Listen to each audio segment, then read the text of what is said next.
खूब जोर से हंसता है। चालत चक्की देख के दिया कमाल ठठाए, कह रहा है कील सहारे जो रहे बाल बाल बच जाए। पहले घर में एक चक्की होती थी, हमारी माँ बहन दादी को मैं देखा था चलाते हुए, आटा बनाती थी।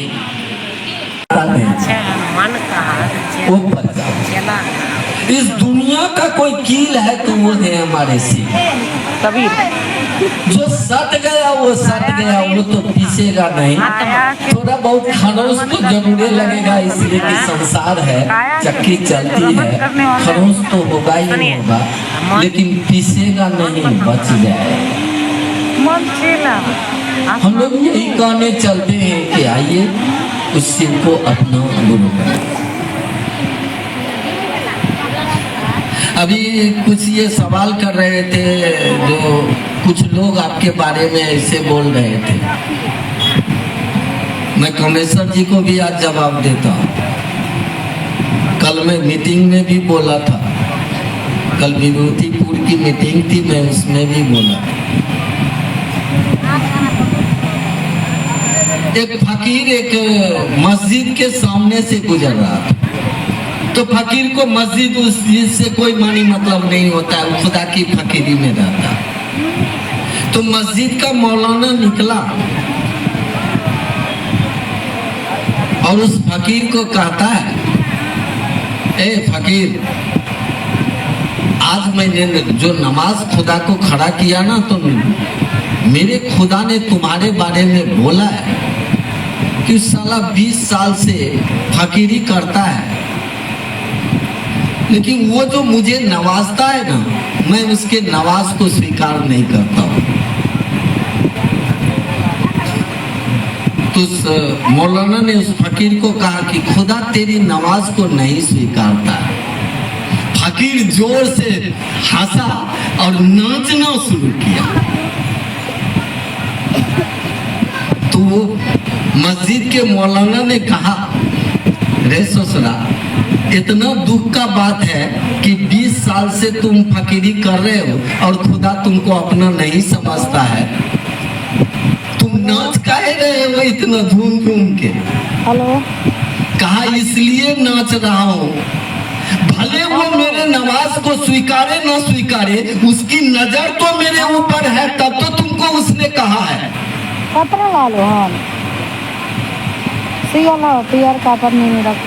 कमेश्वर जी, मेरी बात से आप अवगत हो गए? तो उसकी नजर है मेरे ऊपर में, तब तो मेरी कोई चर्चा कर रहा है। मैं कहाँ दूसरे की चर्चा करता, मैं उसकी ही चर्चा करता हूँ जिसकी नजर मेरे ऊपर में है, वो है साहब श्री हरिंद्रानंद। मैं क्यों करूँ दूसरी की चर्चा? भले सिर की नजर हम है कि नहीं है, ये मेरा विषय नहीं है। ये विषय साहब श्री हरिंद्रानंद का है कि जिन्होंने इस दुनिया को आवाज दिया है कि आओ मेरे पास आओ, चले शिव की ओर। अब शिव की ओर ले जाने का शिव का नजर होगा तब ना वो लेके जाएगा, लेकिन जिसने आवाज दी है उसकी नजर तो है, उसका काम तो हम कर रहे हैं, उसके संकल्प को लेकर तो हम दुनिया में ढो रहे हैं, उसकी याद को तो हर दिल में समा रहे हैं कि हरिंद्रानंद के शिव को अपना बनाइए। आज के परिवेश में दुनिया में कोई नहीं है ये कहने वाला, और आज तक समूह में किसी ने नहीं कहा, आवाम में किसी ने नहीं कहा, और कहा भी तो जो तरीका दिया आज के परिवेश में संभव नहीं है। लेकिन इस बार पूरे आवाम को, पूरे जन आवाम को कहा साहब श्री हरिंद्रानंद ने कि आओ मेरे साथ, हम लोग चलते हैं शिव की ओर, हम ले चलेंगे तुमको शिव की ओर। तो साहब के तरफ बढ़ने के लिए हमको आपको क्या मिला है, जो साहब ने हमको आपको सूत्र के माध्यम से दिया है कि मन ही मन दया की याचना करो, मन ही मन उस महागुरु महादेव को प्रणाम करो। अभी कोई गुरुबान भजन गा के गई थी, क्या वो बोल रही थी ना, ले लो 100 भरा चलो कि साहब दीदी को मेरा प्रणाम। मैंने कहा बाप जिस दिन हरिंद्रानंद के पास आपका प्रणाम पहुंच गया है, लाख ने करोड़ जन्म जन्मों ने यार इस धरती पर महादेव तुम्हारा साथ नहीं छोड़ेगा। सिर्फ साहब के पास तुम्हारा प्रणाम पहुंच जाए। ये नमः शिवाय एक दिन हमारे आपके प्रणाम को साहब के चरणों तक पहुंचा देगा, और जिस दिन पहुंच गया उस दिन तो आप ही शिव हैं, आप ही भगवती हैं। चलिए साहब दीदी के साथ मत पड़िए इधर उधर के चक्कर में, कोई कुछ बोलेगा कोई कुछ बोलेगा। अरे दुनिया क्या बोलेगा छोड़िए, आपका साहब क्या बोलता है, आपकी दीदी क्या बोलती है, अपने दिल से उनसे बात करिए, सारे प्रश्नों का जवाब मिल जाएगा। कहीं किसी में खोजने की जरूरत नहीं है। मैं जब भी खोजा था 2004 से आज तक, जब भी खोजता हूँ वो साहब दीदी में खोजता हूँ, और जब तक वो लोग शरीर में थे तब तक तो शरीर में जवाब दिया था। अब तो कैसे जवाब आता है मैं कैसे समझाऊं, बड़ा मुश्किल है। प्यार को परिभाषित कैसे करूं, ये परिभाषा, प्यार की कोई परिभाषा ही नहीं होती है, हम परिभाषित नहीं कर सकते हैं। नहीं, एक सिनेमा में गाना आया था कि मोहब्बत है क्या चीज है मुझे भी बताओ, ये किसने शुरू की हमें भी सुना। ये मोहब्बत की परिभाषा नहीं होती है, प्रेम की परिभाषा नहीं, उसको परिभाषित नहीं किया जा सकता है। हाँ, दिल में जो उसके प्रति बात उतरेगी उमड़ेगी वो दिल तक पहुँचाइएगा, यही प्रेम की परिभाषा है। तो हम आप जो साहब दीदी से मिलता है, चलिए देते जाइए लोगों को। अथाह महासागर है, ससुरा कभी घटता ही नहीं है। कल मैं बोल रहा था मीटिंग में, विभूतिपुर की मीटिंग में, कि मैं बताऊं जैसे मेरा कदम इधर उधर भागता है तो वो मुझे रोकता है और फिर सही रास्ते पर लाके छोड़ देता है। जहाँ बुझाता है कि अभी सही जा रहा है वहाँ तो वो साथ भी नहीं देता है, इसलिए उसको अंदाज है कि वो मेरे रास्ते पर चल रहा है। हाँ, जहाँ ये रास्ता भटकता है मैंने देखा है कि महादेव वहीं आके मुझे समझाते हैं। अब मेरा महादेव है।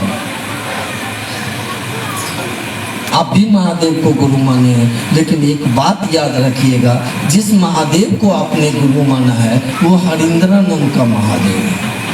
तब कहिएगा मंदिर का महादेव और हरिंद्रानंद के महादेव में अंतर है, इतना बड़ा अंतर है।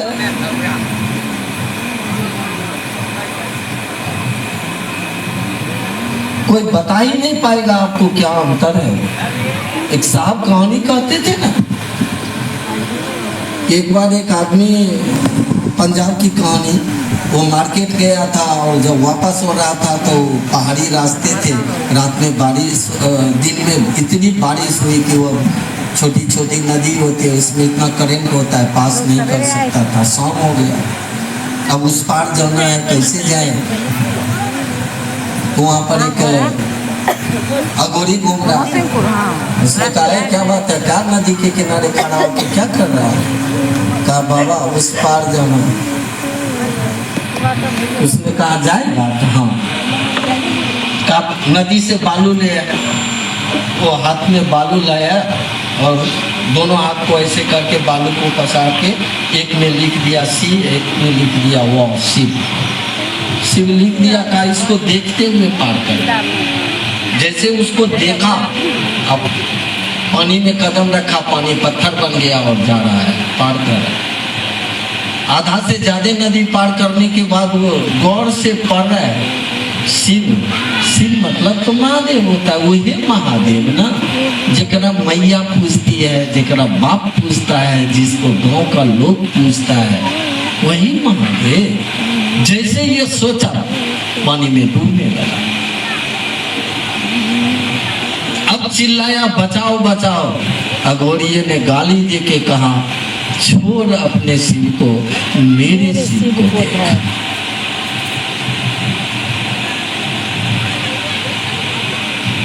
क्यों कहा उसने छोड़ अपने शिव को? आवाज ना वो शिव जिसके लिए तू क्या किया? तो मैंने बोला कि हरिनानंद का शिव, हरिनानंद अपने शिव के लिए अपनी जिंदगी कुर्बान की है। 500 बीघा जमीन था सिवान में, आज तक लौट के नहीं गया देखने के लिए। टीन के घर में, देवघर में रहते थे हम लोग, रह के वो घर को बनवाए थे। एक बार मैंने चित्तौड़िया में साहब से कह दिया कि दुनिया का देवता बड़े बड़े मंदिरों में रहेगा और मेरा देवता टीन के घर में रहेगा। साहब ने जवाब दिया था कि नसीब में ही अगर जहर लिखा है, अमृत कहां से लाओगे? तो शिव के नसीब में ही जहर है। वो हमारे आपके लिए, हमको आपको बचाने के लिए हमारे आपके जहर को पीता है, हमको आपको जीवन दान देता है। वो शिव है हरिनानंद का। चलिए उस शिव के साथ, उस शिव को अपना बनाइए। अपना बनाना थोड़ा बहुत कठिन है। अपना अगर किसी को बनाते हैं ना, तो अपना बनाने में बहुत दर्द है बाबू। पत्नी को अपना बनाए, अब उसका सुख, उसका दुख, उसका रहना, उसका इस दुनिया में चलना फिरना, सब कुछ अपना लगने लगता है। तो किसी भी चीज को अपना बनाइएगा तो वो दर्द होगा ही होगा। आज जमाना छोड़ा किसको है आज तक? थोड़ा सा शिव को अपना बनाने में तो दर्द का एहसास होता है।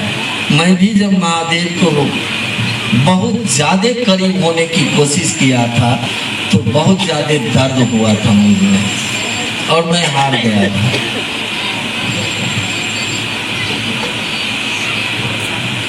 अपना बनाते हैं। मैं चप्पल पहन के आया हूँ, 1000 रुपया में दिया हूँ, 10 दिन हुआ है।